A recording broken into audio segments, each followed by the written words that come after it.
बंदी छोड़ सतगुरु रामपाल जी महाराज जी की जय हो। परमात्मा की सभी प्यारी आत्माओं को मुझ पवन दास का सत्साई। बहुत सारे भगत भाई बहनों की एक शंका है, क्योंकि वो प्यारी आत्माएं नई नई परमेश्वर के मार्ग से जुड़ती हैं, पहले सत्संग इतना सुन नहीं पाती हैं, और इस भक्ति मार्ग की जो क्रियाएं हैं जो गुरुदेव ने बताई हैं वो समाज और दुनिया के बिल्कुल विपरीत हैं।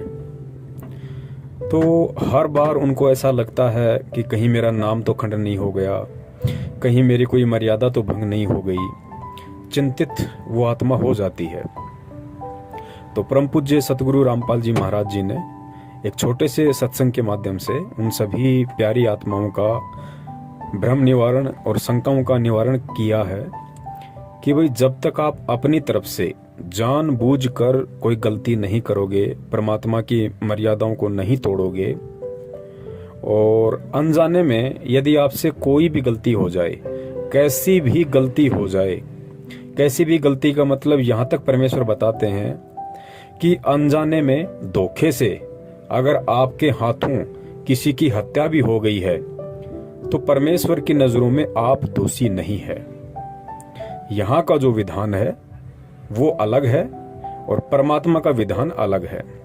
अगर धोखे से अनजाने में अगर हमारे से किसी जीव की हत्या भी हो जाती है और यदि हम परमेश्वर की शरण में हैं और मर्यादा में हैं, तो परमात्मा यहाँ का जो नियम है काल भगवान का, उस हत्या के लिए जो दंड है परमात्मा उसमें भी हमारी रक्षा करता है।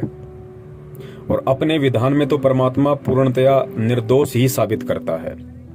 तो इस छोटे से सत्संग में परमपिता परमेश्वर जी ने यही समझाया है कि बच्चों, इस मार्ग में आने के बाद तुम केवल ज्ञान को आधार बनाओ, सत्संग ज्यादा से ज्यादा सुनने का प्रयास करो, क्योंकि सत्संगों में समूल शंकाओं का निवारण है। छोटी छोटी बातों को लेकर चिंतित मत हुआ करो, और ये जो परमेश्वर के नियम आपको बताए गए हैं, जो मर्यादाएं आपको बताई गई हैं कि किन किन बातों से आपकी मर्यादाओं का हनन होता है, आपकी मर्यादा खंडित होती है और परमात्मा की मेहर से आप दूर हो जाते हैं, उन मर्यादाओं को यदि आप जानबूझ के तोड़ोगे तो आप परमात्मा से दूर हो।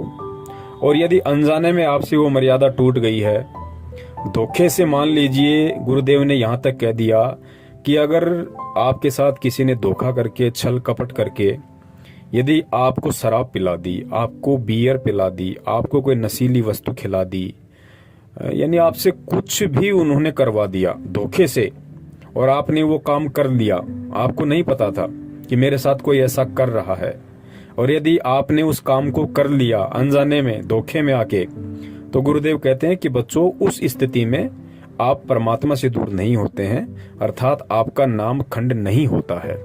और आपने बिल्कुल भी चिंता नहीं करनी चाहिए, और परमेश्वर को दंडवत प्रणाम करके कि हे परमपिता परमेश्वर, दास आगे से सचेत रहेगा और ऐसे लोगों के संपर्क में रहने से भी बचेगा।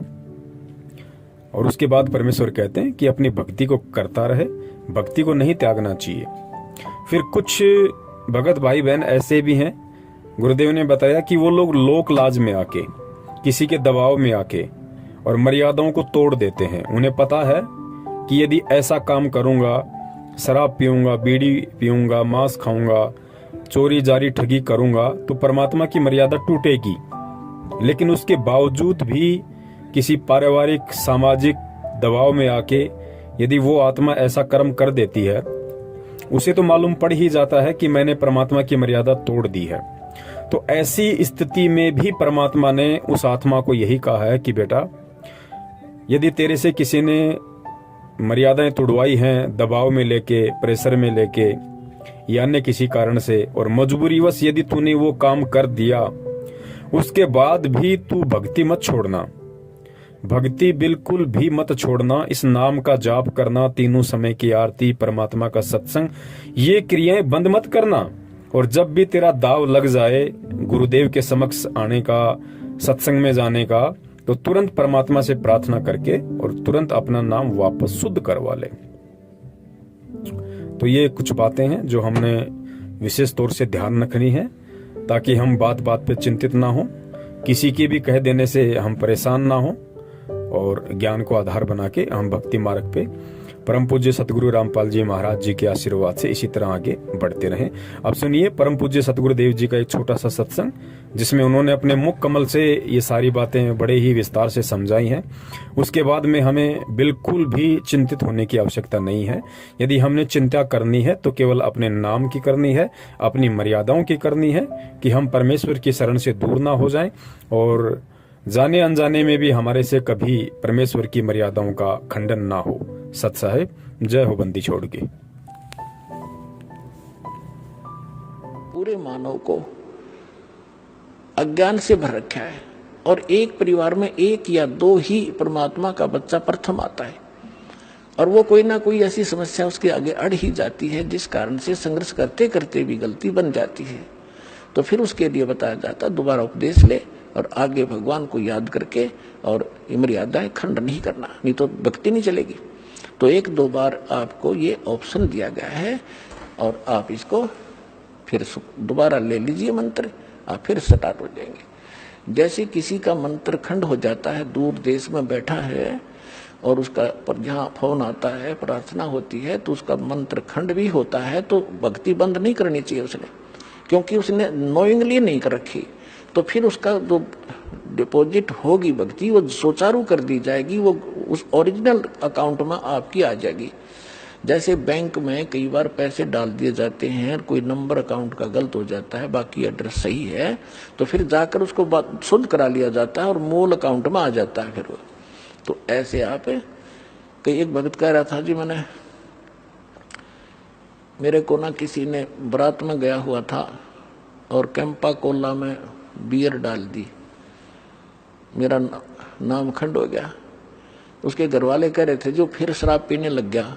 फिर वो आया, जब उससे पूछा भाई ऐसी गलती क्यों करी, कहने लगा जी मेरे साथ ऐसे ऐसे धोखा हो गया। फिर मैंने सोचा टूटता गया पी ले छक्के कोई बात हुई है मूर्ख आदमी। अब जैसे किसी के पैर पे गलती से कोई पत्थर गिर गया और उंगली का चोट लाएगी तो सारे टांग न तोड़ दे, फिरते टूटता गई है थोड़ी सी, है बिना अकल की बात तुम्हारी।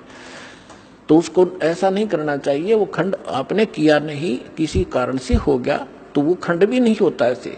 अगर किसी ने आपके साथ धोखा किया है तो आपका नाम खंडित नहीं हुआ। फिर भी शंका बनी है तो सुचारू करवा लीजिए, वो कोई दिक्कत नहीं। और भक्ति नहीं छोड़नी चाहिए, वो करती रहनी चाहिए। किसी भी कारण से खंडित हो भी गया है, साधना करते रहिए, लेकिन इस उद्देश्य से कि फिर माफी मांगूंगा।